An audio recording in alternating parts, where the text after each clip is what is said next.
Hello guys, welcome back to my channel. আমি চলে এসেছি মীমাংসা আপনাদের সামনে একটা নতুন রেসিপি শেয়ার করার জন্য। আমাদের বাড়িতে আজকে খাসির মাংস, ফ্রাইড রাইস আর বিলাতি পাট ভাজা হয়েছিল, সেটাই তোমাদের কাছে শেয়ার করার জন্য ভাবলাম শেয়ার করি একটু।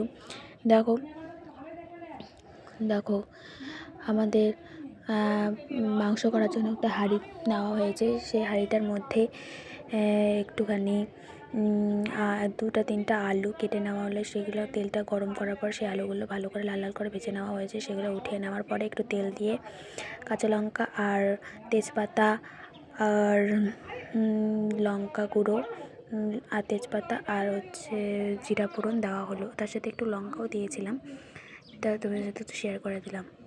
সেগুলো একটু ভালোভাবে নেড়ে চেড়ে নেওয়া হলো।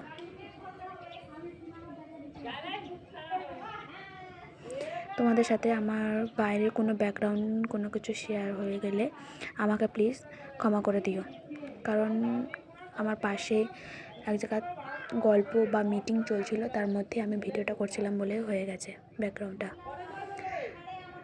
তারপরে আমি সেই হাঁড়ির মধ্যে পেঁয়াজ কুচি, রসুন কুচি আর গোটা রসুনও দিয়ে দেওয়া হলো।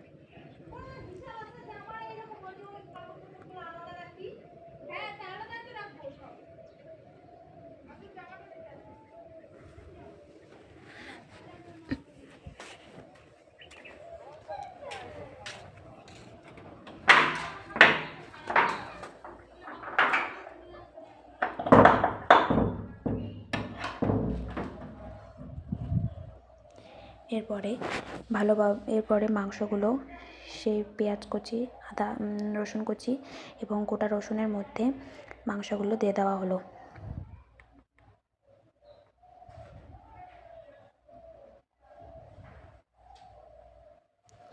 এবং ভেজে রাখা আলুগুলো দিয়ে দেওয়া হলো।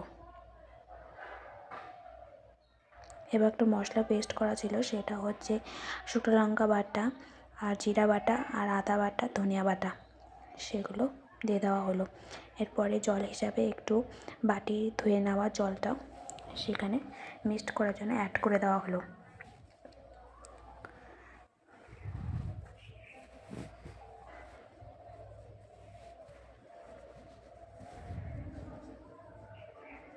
তবে স্বাদ মতো লবণ দিয়ে দেওয়া হলো।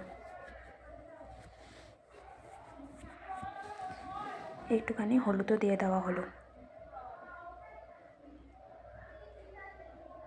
একটু কাঁচা তেলও দিয়ে দেওয়া হলো। সেগুলো ভালোভাবে মিক্সড করে নেওয়া হলো, যেন একে অপরের সাথে যেন লেগে থাকে।